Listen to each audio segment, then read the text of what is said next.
Jeremy Corbyn will not have the party's whip restored, however. Was there some scintilla of light? Sir Keir Starmer announced this morning. The former Labour leader was reinstated as a member of the party last night, having been suspended over his response to a human rights watchdog report into anti-Semitism in Labour ranks. Starmer said Corbyn's remarks had undermined our work in restoring trust with the Jewish community. It means that Corbyn will still not officially be a Labour MP, despite his suspension as a party member having been lifted. He can still sit, of course, in the House of Commons. Let's speak to the broadcaster and campaigner Rachel Riley.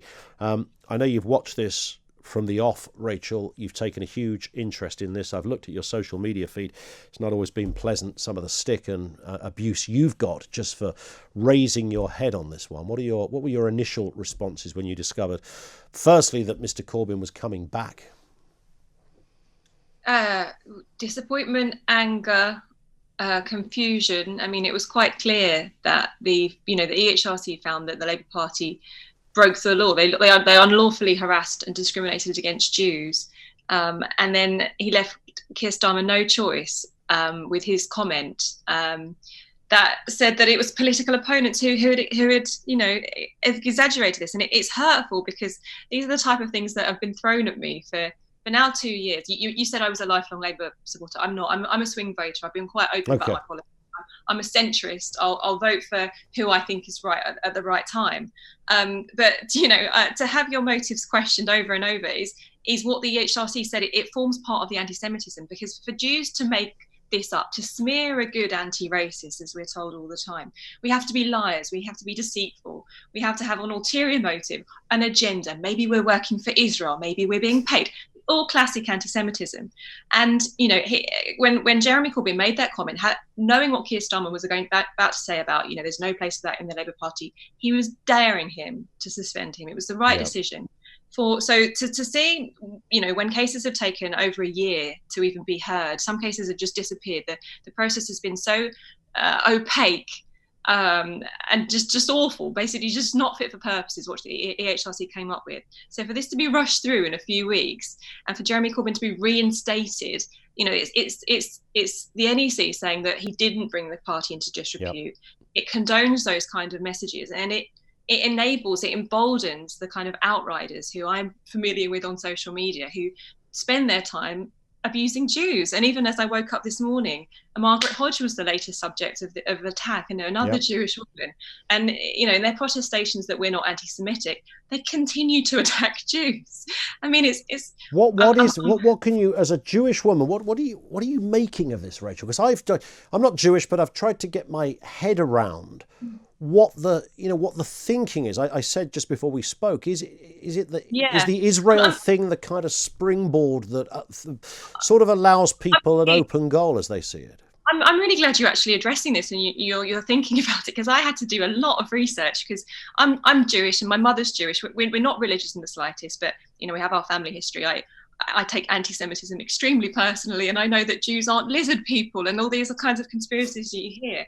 But Jeremy Corbyn and the far left's line of thought is well documented. It's studied. There's someone called Dave Rich, who's the head of policy for the Security Community Trust, who's written a whole book on it.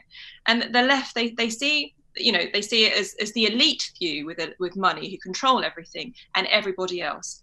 And that lends itself to classic anti-Semitic conspiracy theories. Anti-Semitism, in its sense, is a conspiracy theory. Israel comes into it because a lot of their beliefs come from communist ideas, Trotsky, etc.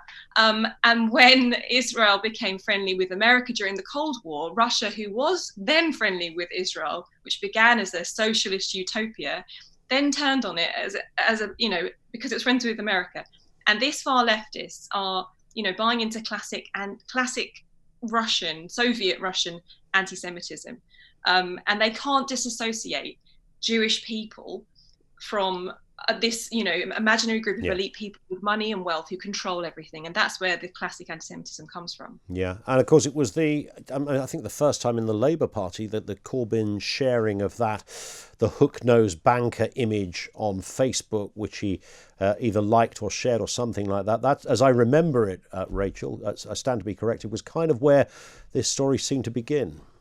There's so many elements to this story. I mean, it's documented back the 80s and longer, Jeremy Corbyn's history, but when he was this, obscure backbencher, he was left to it. When he's trying to, take control of the country, and when he's going and trying to recruit support. So, for example, there were two leadership re-elections within the Labour Party, and at that point, anti-Semitism campaigners, anti-Semitism activists who had infiltrated filthy anti-Semitic Facebook groups, 70,000 people posting Holocaust denial here, there, and everywhere.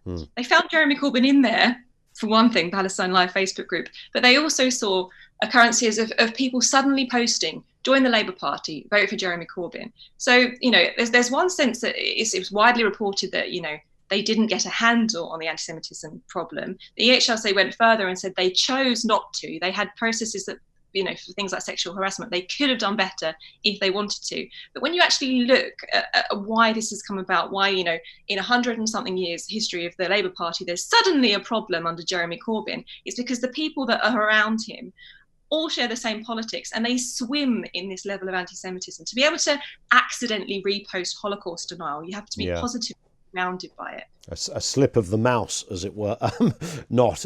In terms of Corbyn himself, I mean, of course, one of the problems that I alluded to earlier, Rachel, is that these people don't seem to see this as a problem. They feel when they attack Israel or powerful people, as they say, they're punching up. They don't sense that they're doing anything wrong. So when it's no surprise, really, that Jeremy Corbyn won't apologise, because I don't sense he thinks there's anything wrong. He doesn't understand it. He's not willing to understand it. He's been coined the unluckiest anti-racist in history. I was just looking at one particular parody account, something along the lines of Alan Partridge does Corbyn, and they're showing, videos of him being asked about his association. So, calling Hamas his friends, calling Hezbollah his friends, inviting, people convicted of funding Hamas to tea on the terrace, and asking them if Hamas's, statement that says they want to kill Jews is anti-Semitic, and he can't bring himself to say it. He can't bring himself to disavow Holocaust deniers because they also say positive things towards the Palestinian cause, which, most Jews, they don't hate Palestinian people. They don't want children hurt. They want to see peace in the Middle East. They want to see, they're just generally people. It's ludicrous to put us in a separate box. But all this anti-Semitism seems to be overlooked if someone says they also support the Palestinian cause. So if you imagine, you talk about Venn diagram, the Venn diagram of people that hate Israel, it might be big. It would include anti-Semites. But if you think about the Venn diagram of anti-Semites, almost all of them will also hate Israel. Yeah. One isn't necessarily, one can be a byproduct of the other, and they don't understand that. They don't recognize it, and it gives them a complete blind spot to, as I say, invite people who deny the Holocaust, promote theories that had Jews run out of this country in the Middle Ages, the blood libel that Jews bake matzah with children's blood, They invite these people for tea. Yeah. This is Jeremy Corbyn. We have this on video. He's admitted these things. The man who wanted to be our Prime Minister. And I guess, and this is also, if you look at recent history and the Holocaust, I was watching the Rob Rinder programme recently, people who are still around, families devastated, daughters, granddaughters, great-grandchildren, still, suffering the kind of legacy of that because of what happened in their family. And here we are in the 21st century, where the very kind of thinking that led to that or allowed that to happen is alive and well in one of our political parties. I mean, that's where we're at, really, isn't it? That is where we're at, and it's indistinguishable, the far right and the far left online.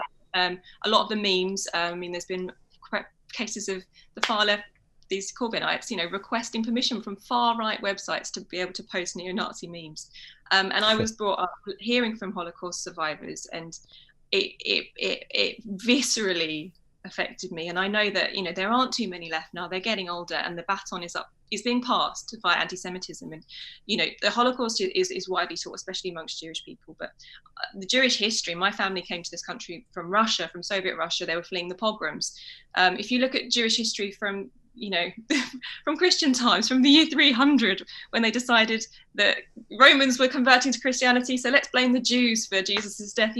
Throughout the centuries, different groups of people have persecuted Jews for different reasons. And when, the tides start turning, when there's economic trouble, for example, the Second World War started because there was the stab in the back mythology that the Jewish soldiers wanted to lose the war for Germany in World War I. And that led to, it was a perfect toxic climate that led to the Holocaust. And each time the Jews are persecuted, they run out of the country, they're not allowed to work, they lose their belongings, they lose their lives potentially. With modernization, these things scale up. Yeah. And we don't want to risk it. We don't want to accept any form of anti-Semitism.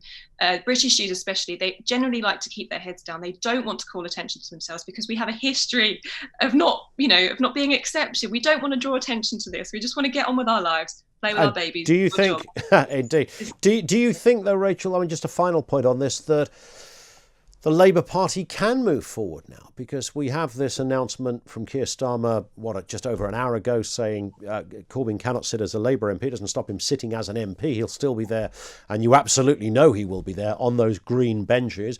And there is still much support for Mr Corbyn's view. What do you think this means for Labour going forward, and what has Keir Starmer got to do now? Keir Starmer's in a really difficult position because he obviously understands that, from a moral perspective and from an electoral perspective, he's not going to be elected. The Labour Party aren't going to be elected while they're acting like this. They've been nationally disgraced. They got the worst election result in a long time. I personally think that Keir wants to deal with this problem for both of those reasons. I know, one particular person on his team is the reason I'm keeping faith that they're going to be able to do something. But when you've got one side saying we want to rid the party of anti-Semitism, we want to pull it out from its roots, and the other side saying we should pull together and unite, those aren't, you can't do both together. You can't pull together and unite with anti-Semites. You don't remove part of someone's cancer if someone has cancer and hope the rest will be okay. You absolutely have to dig it out, however much, to use the analogy, however much you have to remove, you have to get rid of all of it. And then the process of healing can start. You can't leave some in there and hope that it will go away, because we've seen what's happened in such a short period of time. We will watch with interest. It's certainly going to be interesting over the next 12 months or so. And Rachel, thank you for sharing your experiences and being with us here on Talk Radio. That's Rachel Riley, broadcaster and campaigner. It's interesting, she took part in a celebrity family fortunes at the weekend, won 30 grand, which she donated to a children's charity. And I looked online, and the amount of abuse that she got as a result of that, people calling her all manner of things, again, from the Corbyn fraternity, because she is the enemy of all of that. And she just brilliantly and eloquently, I think, articulated all of the problems in this story from a Jewish voice there in Rachel Riley.